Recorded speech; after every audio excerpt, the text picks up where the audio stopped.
Hi, now it's starting to look into how to actually do some calculations, how it's normally done. So calculations and learning the difference between Python list and an introduction into Numpy. Normally when we have like collections of values, we can create an object 1, which is an integer. So now object 1, it's just an integer. If we type it, you see that it's an integer. We can create a second object and maybe make that into a floating point. So now object 2 is a floating point. It's a float. Also, yeah, from datetime import datetime. So a standard and datetime, taking the datetime library, and we can from this we can add datetime now. Ask for the datetime now, and we'll get the date and the time right now. So a datetime object, and we can maybe just call that object number 3.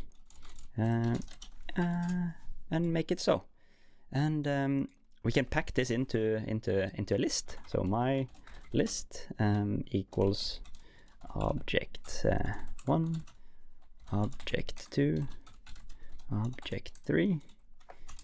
So, and that's nice because my list contains this.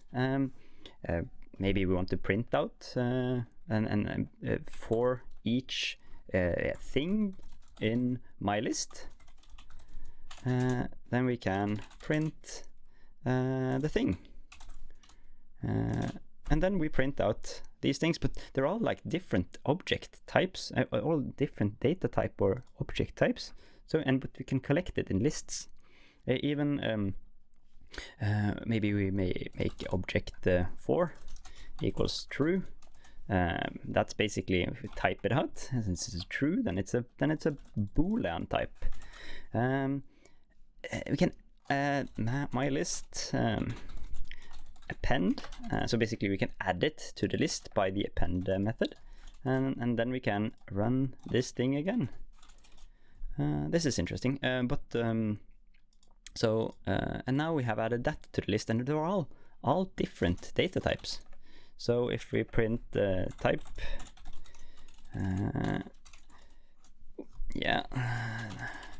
like so, you see we have an integer, we have a float, we have a datetime, and we have a bool. All different types, but in a list. So this is interesting. Python is highly flexible, highly flexible. Another way we can, because also if we have my list, we can also we want the index number 1, so basically the second, because 0 index is the first and 1 is the second index. So now we will get out the floating point number.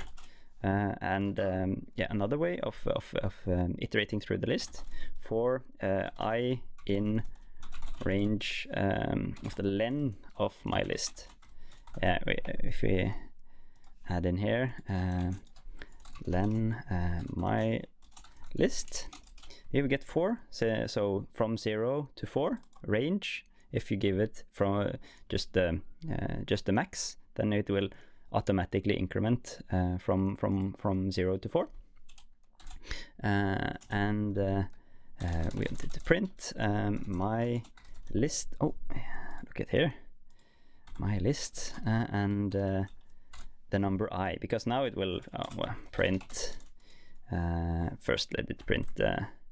I think we need to stringify this because it's an integer. So first print 1 and then show the index 1. So now we will get first the index 0, that's 1, index 1, that's the floating point, index 2, that's the datetime, and index 3, that's the true. So this is also a way of getting the values out of this list. But why are you saying this, Stig? What's the point?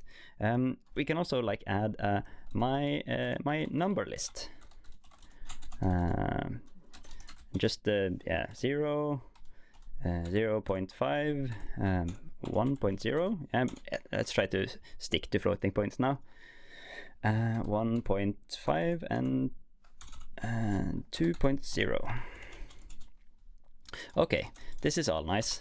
Now we have a list of floating points. Say we want to figure out like if this is my x, what are these values squared?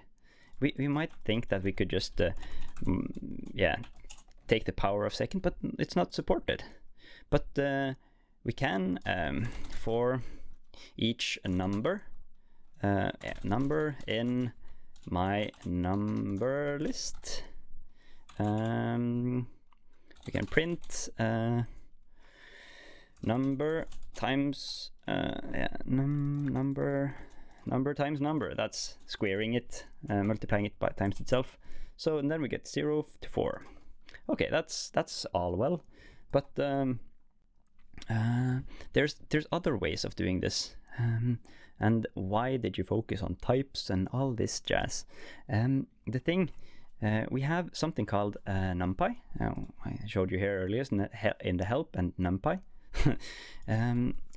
One of the things you'll learn quite quickly, it's import Numpy as NP, and using Numpy, that's a game changer when it comes to massive computation, because if we have Numpy has MATLAB similar syntax, so zeros, and we give it maybe 0 5, and then that gives us an array of floating points of all zeros, or it even has NumPy ones. That gives us 5 ones, or maybe we want the random number 37 times NumPy ones and 5 pieces of that. Yes, that gives us a list of 5, and these are also sort of lists of numbers. For example, we had like here, we took the square of this NumPy list, but we can even there's also something called npy.linspace. It gives from 0 to 2 with 5 increments between 0 to 2, and this gives us 0, 0.5, 1, and 1.5 and 2. It's sort of the same as we made here in this my number list, but here it's linspace gives us these values. Maybe we can just call it x.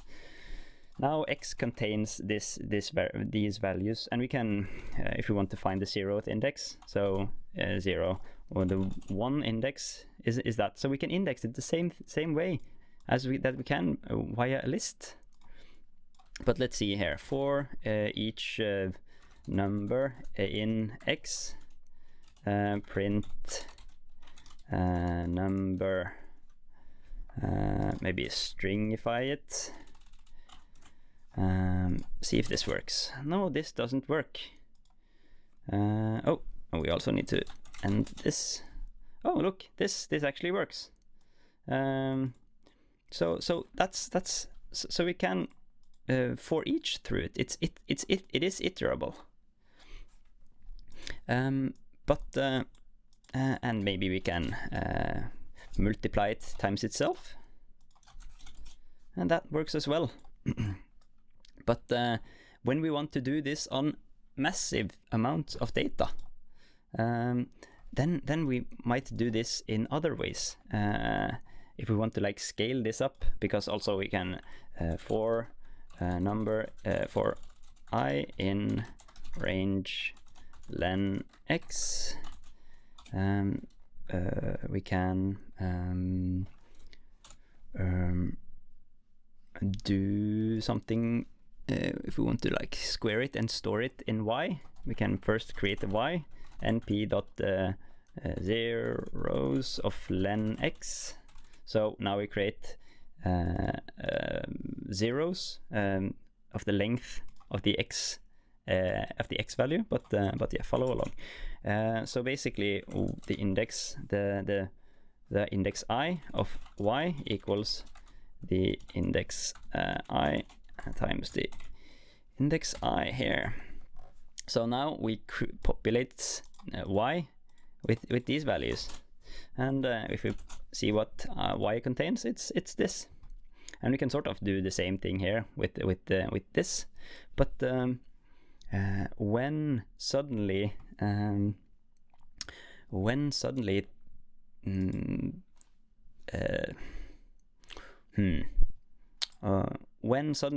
it becomes huge, these x values, maybe we have more than 5, maybe we have 10,000, 10 million or something, then there are different ways of doing this exactly the same thing. Maybe we can do x times x. We also get the same thing here. This is nice. This is interesting. But how are we supposed to write these things the best way and do these calculations of calculating x squared?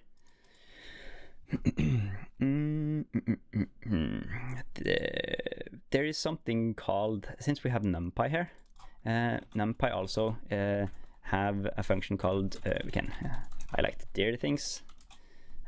This probably contains a lot of things. S squared, maybe there's something called square. Yeah, it has square. So npi square, and we can maybe give it the x values. That works as well. So many ways of skinning this cat. But what's the best way of doing this? So let's make a new x value, and we do linspace. We go from 0 to 2 and give it 10 million. Yeah, sure. Now x is from 0 to 2 with 10 million points in between. So if we just look at x, so basically 0, and yeah, these are scientific notation, the decimals. So yeah, you see here that the differences are, yeah, they're really small.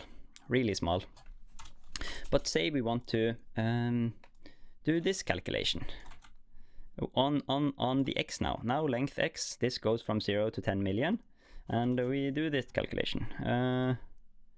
Oh yeah, now we also need to create a y equals zeros, numpy zeros of len x. Yeah. Now it will calculate. Do we have good time? I wasn't that bad. Went through 10 million rows. So that's quite impressive, isn't it? But can we even make it do that quicker? Maybe we can try to measure that. Well, we learned that this date time now function, didn't we? And we can say that before. Try to be a bit scientific with this. Before and execute that, and after equals date time now. Maybe we can. It took some seconds before and after. So what this? It can try before minus after, and is that possible? That's possible. But yeah, I think my math here was off. So after minus before, I think that's better. Yeah, now it's 5 seconds and that many microseconds. Oh, that's interesting. Maybe we can, since we give a time delta, that now, yeah, we get the time delta object. That's interesting. Maybe we can dir this time delta object. Maybe it has some interesting total seconds. Sure, that's probably interesting. So dot total seconds. Yeah, I need to call the function. Now you see 5.28 since the time between creating before and after. Yeah, So now sort of have a way of timing things. Print. Yeah, we can.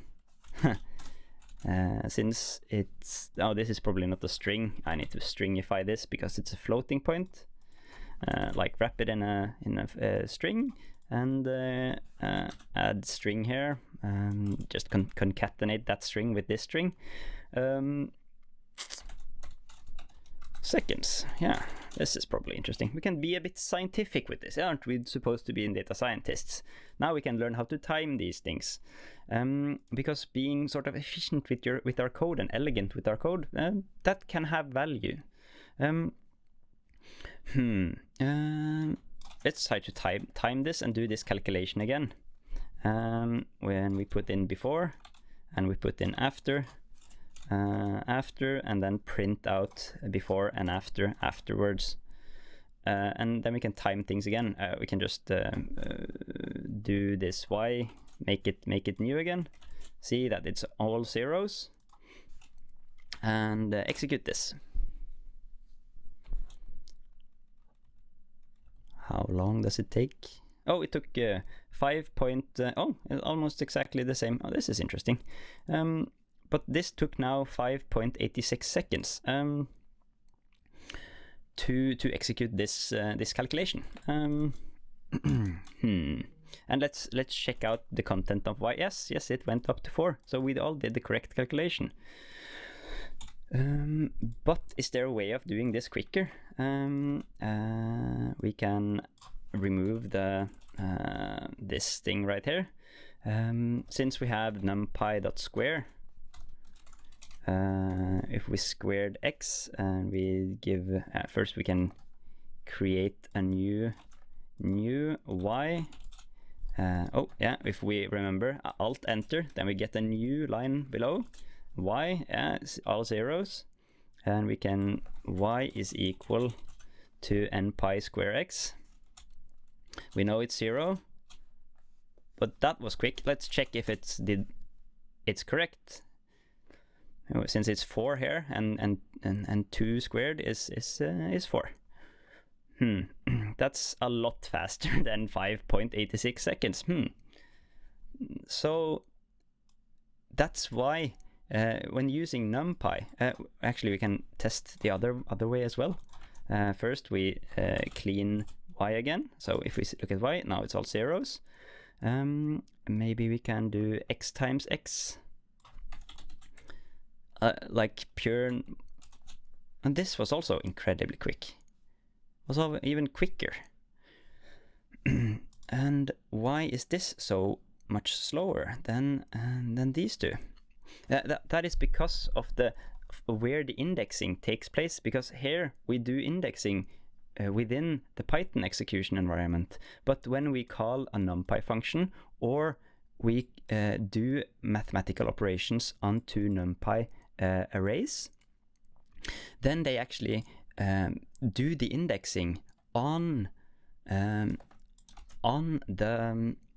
sea level, on the sea level, but on a much on a computational level that's much closer to the hardware, and utilizing C, the programming language C and the C compiler that's really close to the hardware, and it can very effectively do these calculations instead of that each run has to check the types within Python. Oh, can I do this within Python?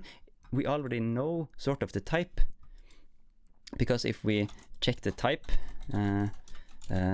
of y, it's an the array, but if we also like check like the first index, we see that it's all a NumPy float 64, and we know that the entire array is of this type.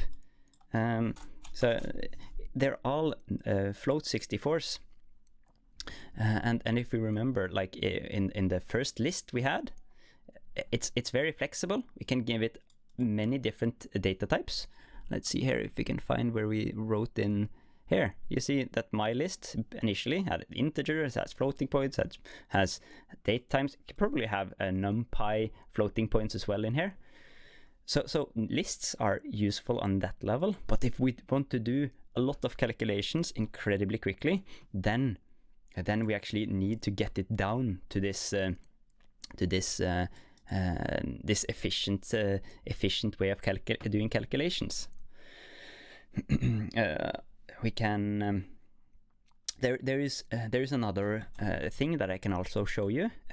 It's a bit more advanced, but if you want to go into something called if we can't do things on the NumPy level, we can still use something called numba that has something called a JIT compiler. So import numba from numba from numba import JIT.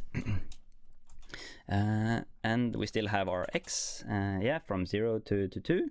Y, y contains this. Let's make y numpy zeros of len x. Yeah, that's nice. And now if you look at the it's 10 million zeros. Yes. Remember, we can create a function. We can call this function just square.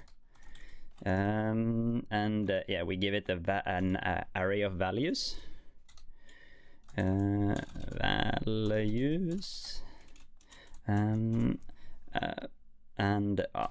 Let's make a new numpy array here, zeros of len of values. And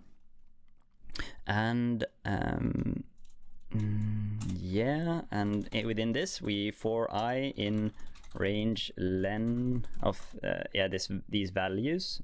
I like to copy paste, so in here we do y loop through y and set the values to values sort of square values and I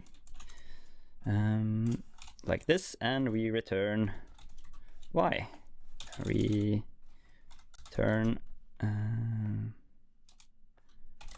y. Isn't this right? Yeah, I think that's okay. Yeah, let's now try y equals it creates. It was unnecessary for me to create this here, but yeah, the world of programming, it's a creative thing. So yeah, now we just square x, and remember x is this from 0 to 2, and we set x to that and call up that function, and within that function we give in x, and the x array becomes values, and we create a new y of zeros.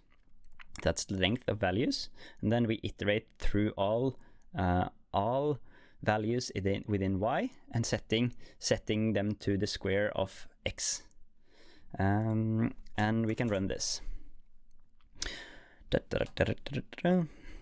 Took some time. Maybe we should time this. Just take this code here, and y equals we know that we do this again. Let's square it. Now we're being scientific. It's really nice. But yeah, it took the same while that it took executing this thing right up here. But what is this? Why did I say something about numba and JIT? What we can do, we can something called decorate this. This is sort of a bit on the advanced side, but it's still relevant for quick computation. We JIT and no Python equals true,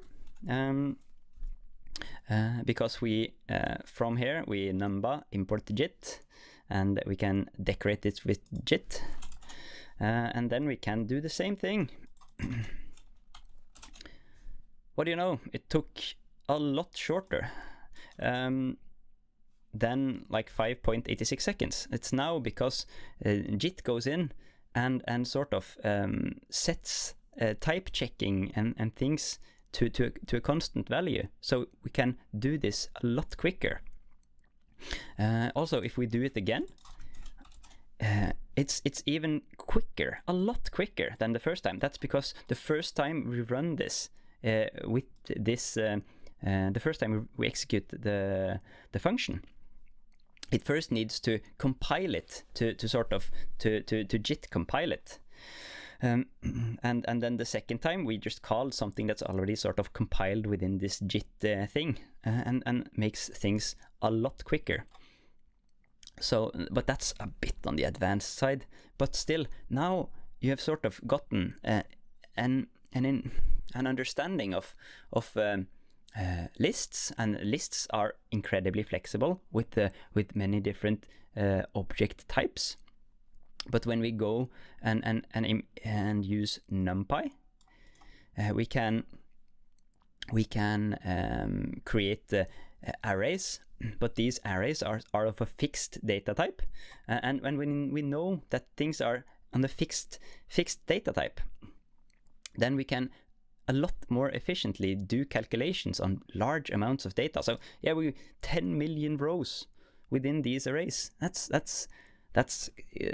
think that's significant, and we've figured out how we can do it in 5.8 seconds and how we can do it in 0.026 seconds, iterating through seriously 10 million rows.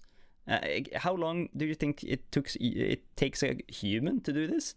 So it's like the first step of getting quick and efficient with calculation. I think this is sort of an important thing to grasp, because usually deep down in the code that we do, this lies here. Yeah, quick update from like the future, because yeah, numba has sort of changed. So if we're here on numba's so numba.pydata.org, you see that instead of using JIT or just-in-time compilation, it now says njit, and we just decorate it with njit. So that's so we just go into taking from numba, import njit, and then we take our function, and we don't have to, and we decorate it at symbol njit, and that should be everything we need to do. And then we do that, and then we do this. Let's see here, yeah, and now we sort of get the same sort of result. But also, why do I mention this JIT thing? It's because either you can run several of these loops. You can run them if there's many things you can do at the same time that's not dependent on each other, then you can do it like this. But you can also use this parallel equals true here. So then then you can do multiple of these loops at the same time if they're not dependent on each other. So this is sort of this thing right here. You can do all at the same time because they're not dependent on each other. But say that we were supposed to do something else with this. So say we were supposed to square the two consecutive numbers. So we need to index the loop at several times, and things depend on each other when the further you get down into the system. So let's see. Combined and square, but that sort of requires us to index at several points. So we take the values here and say that we also need to index the value before plus this. So we need to sum these two together, and so now we're indexing at the i-1 and also indexing at the current place. If I just execute this, it won't work because it will try to index it at -1. So I need to go from 1 and to the length of the values. So and then it can actually work this. So and now you see where we are addressing this at several indexes at each iteration. That's not possible if you just go do x times x, because then they're just match the indices on each other. But here we index at the different points, and we do the njit here and say we want to do this combined, and you see here now we actually have a different result. So also I'm on a newer computer right now because I'm just remaking these things. So, and if you see 0 to 2 on the linspace, creating this x here, 0 to 2, and I'm up in 20 million because I have a newer CPU, and here you sort of see the powers of having a good high-speed CPU as well, especially when you do these kinds of things. But yeah, now you also see this thing right here. You can also since things are, you can sort of parallelize this as well. But when you go deeper into learning threading in these things, this numba is really really helpful for you to quickly do massive computation with